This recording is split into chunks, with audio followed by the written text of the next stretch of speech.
Welcome to the island of Achille, a serene island hideaway steeped in mythical mystique and a dynamic history. Situated in the Adriatic Sea, just a few miles from the southeast coast of Italy, the small island of Achille is a paradise for snorkelers, divers, windsurfers, fishermen, artists, writers, photographers, or anyone looking for a temporary or permanent restful getaway. Achille is conveniently located 6 miles from the nearest point off the mainland, allowing easy access by ferry and making this area perfect for day trips as well as longer stays.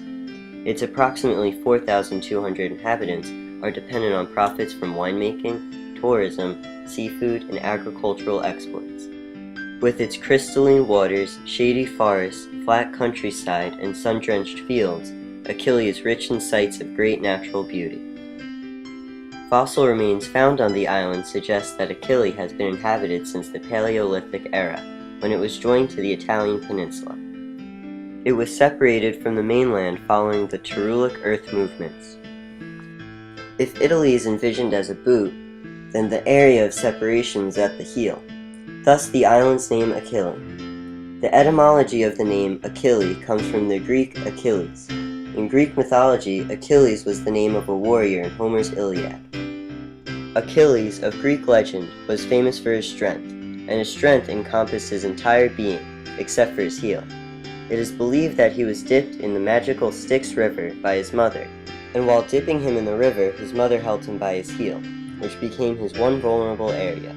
Natives of Achille, also known as Achilleans, are proud to be associated with an island whose mythological association represents great strength, and they remain steadfastly committed to overcoming any political, economic, or social vulnerabilities they may face. While Achille is regularly visited by people across the globe because of its natural beauty, its rich history also makes it especially inviting.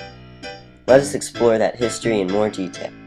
Until recently, there is very little known about the history of the island of Achille, other than the paleontological evidence of its existence dating back 10,000 years. At the very least, its strategic location off the southeast of Italy and within the Adriatic Sea should have made this island a pawn of conquest during the revolutionary movements of the 19th century. This does not seem to be the case. However, instead, it appears that Achille, despite its vulnerable location, had the good luck to stay out of many wars and feuds on the Italian peninsula. Achille has survived completely intact: the Napoleonic Wars, industrialism, and imperialist attempts at control, the Congress of Vienna's geographic redistribution, and the unification of Italy.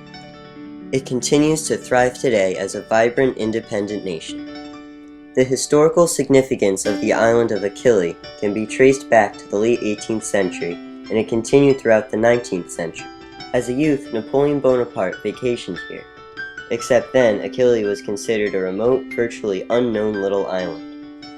Napoleon Bonaparte's parents were among the first to build a villa on the island of Achille, and Napoleon Bonaparte made periodic visits here until the late 1790s. It was no surprise then that in the period after 1795, soon after the French appointed him as commander of the Army of the Interior for having saved the French government from the Parisian mob during the French Revolution, that he and a small army of French soldiers came here to train. Oral history handed down by Achillean natives proudly boasts that in the mid-18th century, Achille was the largest exporter of cotton to world markets. Although India claimed credit for being the largest cotton exporter at the time, Achilleans argue otherwise. Achillean agriculture was always very productive, and wages were not a concern because Achillean workers were not particularly demanded. In the early 1800s, Britain unsuccessfully offered to colonize and modernize Achille in return for full control of its cotton export. Achille rebuffed its offer without any fear of retribution because it knew that if Britain attempted to exploit its cotton trade or disturb anything on their island, Napoleon would come to their defense.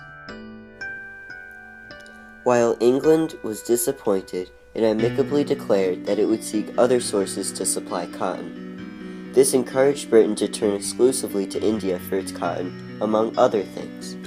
Although Achillean cotton exports declined after that, Achillean pride rose sharply. To the Achilleans, maintaining its independence and the rural character of its countryside was more valuable than anything Britain could offer.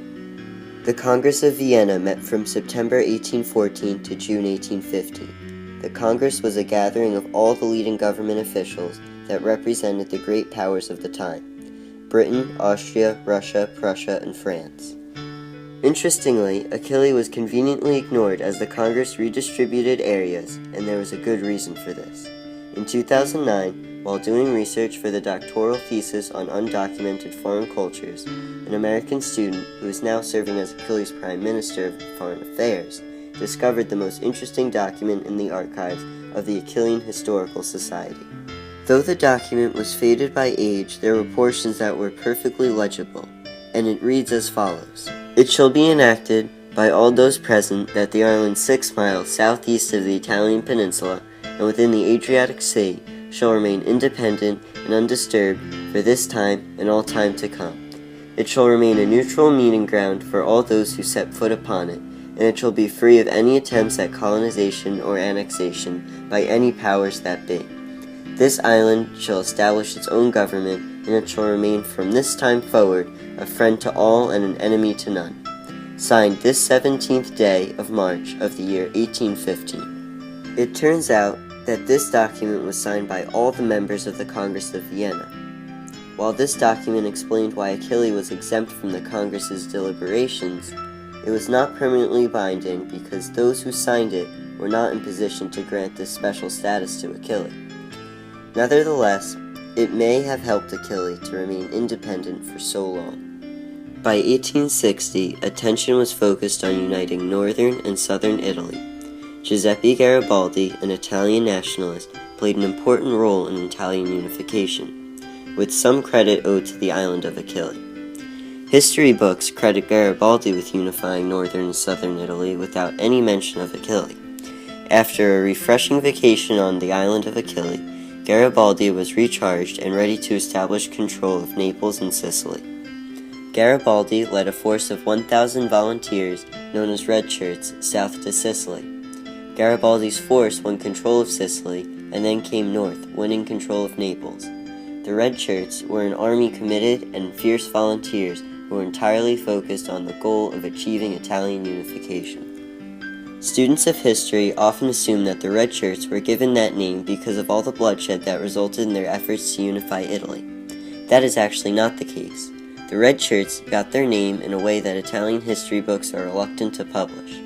While making their way from Sicily to Naples, Garibaldi's army came across several cases of red wine that were sent to the Italian mainland from Achille. Desperate for anything to drink, they nearly attacked the Achillean red wine when they saw it. They drank it down quickly and sloppily, spilling it all over their shirts, thus the name the Red Shirts. Now Garibaldi's men would hardly want to be remembered as a sloppy drunken crew, so this fact did not make the history books. This is not to say that Achille contributed to anything inappropriate. It was just the opposite. If not for the Achillean wine, the Red Shirts may not have had the fearlessness which they forged forward to achieve their goal of unification. The unification movement brought together all of the Italian peninsula except for 2 areas which remained as independent states: Vatican City and San Marino. Achille was not included in Italy's unification, but to avoid future conflicts in 1862, Italy signed a treaty with Achille recognizing its independence. Although Napoleon and the Congress of Vienna both separately tried in their own ways to help Achille maintain its autonomy, this treaty legally sealed Achille's independent status. Achille joined the United Nations in 2014, motivated by its desire to ensure that if it were to ever be threatened by another nation with military measures, it would have the help it needs. When considering your next vacation destination, consider Achille, a serene island hideaway steeped in mythical mystique and a dynamic history. For more information about Achille or its history, please see our brochure and the historic supplement. This message is sponsored by Achille Island Tours and Jake Raimer Foundation.